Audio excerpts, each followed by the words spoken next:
So I ended up ordering a G80, and I was like, wow, these cars are making big power, and I wanted to get into that.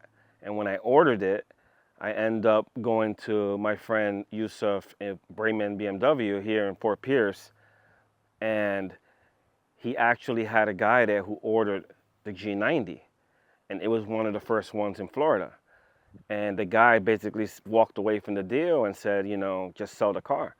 So I literally left my car there that was done, a done deal, and ended up buying this. Hi, my name is Jose Reyes from Port St. Lucie, Florida, and this is my car collection.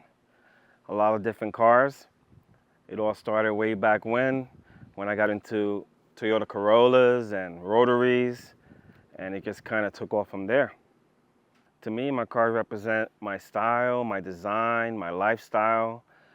It's kind of like a lot of influence from what other people are doing and the times. So when I was a kid, I was into cars and I started customizing the toys. And when I got a little older and I had the means to build my own stuff, it kind of like I wanted to relive my childhood. So I started building and customizing all types of cars. Right now, I have a BMW M5 G90.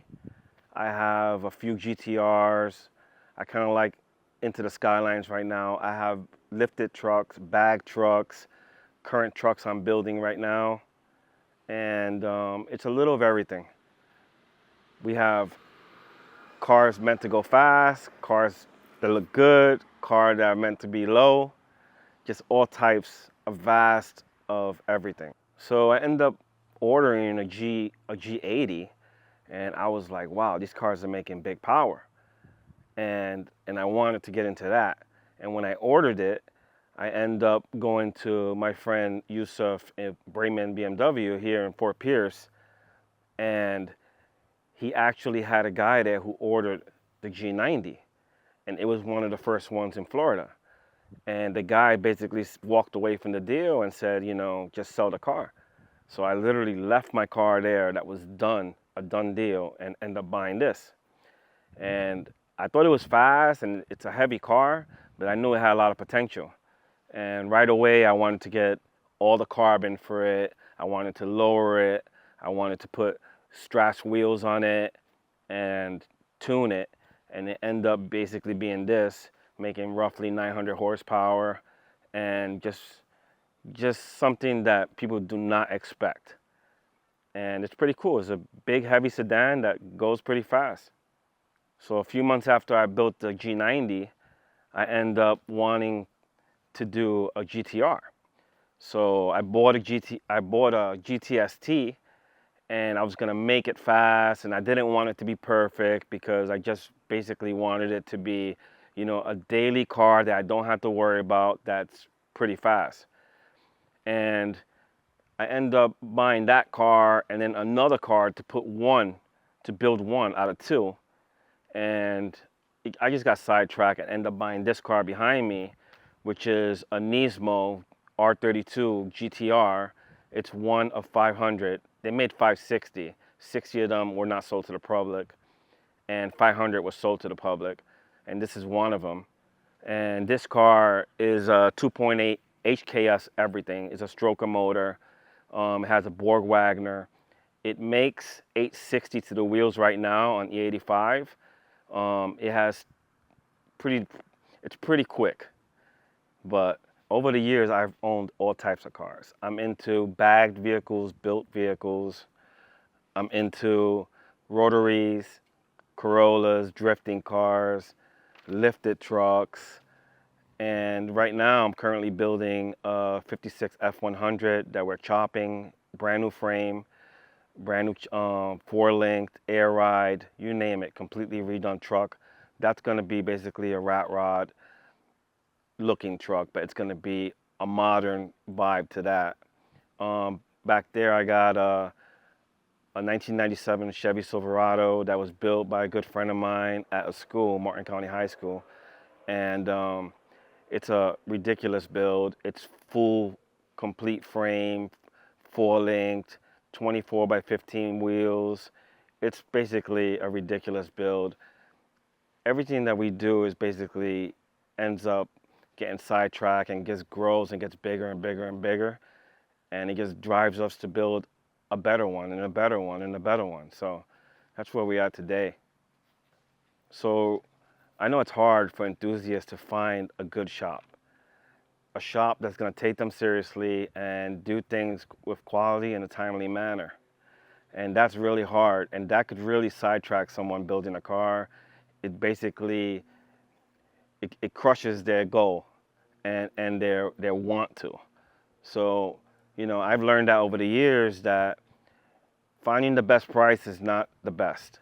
The best thing to do is find a quality shop and pay what it is, and find someone highly recommended to do it. And reason being is, if you go someplace and you get a deal, they're not going to make you priority. And they're not going to make you priority because they got bills to pay. They got shop, they got employees, and they're not going to put your car, which they're barely making money on, priority over something that they're making a lot of money on. So you're always going to be on the back burner, and it's going to take a lot of time. And then in the end, you're going to get pissed off, and you're going to get rushed them to get it done. Then they'll rush it, and you don't get the quality. So over the years, I've used very little people. There's only a few shops that I use and trust. One of them being Adrenaline Motorsports here in Port St. Lucie, Extreme Performance in Stewart. And as far as vendors, I use certain vendors that I buy from because they come through. They say the wheels are going to be done at a certain time, and most of the wheels we buy are one-off wheels. So like we use Strass wheels, Bond Speed, and we use Elite Audio in Port St. Lucie, in Jensen Beach.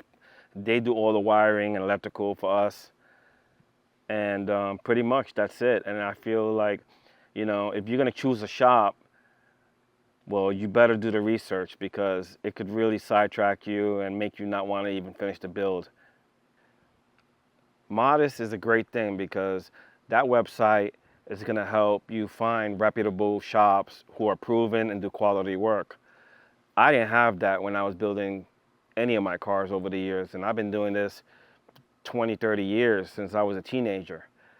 And you're not going to have to worry about going to a shop and your car being put on a back burner.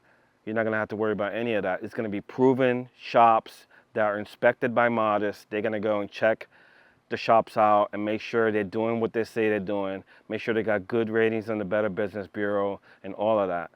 And for mainly the kids who don't have the money and can't afford to take a loss, those are the kids who really need to look into the website. And it's just a key thing that's going to be really important for future enthusiasts. All right, coming up next for me is I'm currently gonna finish up R32 GTST Type M that I just got all the sheet metal work done on. I'm gonna get that wrapped. I got another GTR that I think I'm gonna make a drift car or a full-fledged race car out of. The car behind me, I'm gonna tune that and probably make this a little faster and more street ready, because right now it's kind of like all over the place. It's just too much power, even though it's all-wheel drive. So we're gonna be working on this. We're putting a new computer system on that. This car is about to get unlocked and retuned. Hopefully we can take this car up to 1,000 horse. And I'm building an F100, a 56 F100, that it's a full complete build. The chassis is in the trailer right here, and basically getting that chopped and a patina paint job put on that. And that's pretty much it right now. I'm looking to buy a few other cars. I'm searching, so.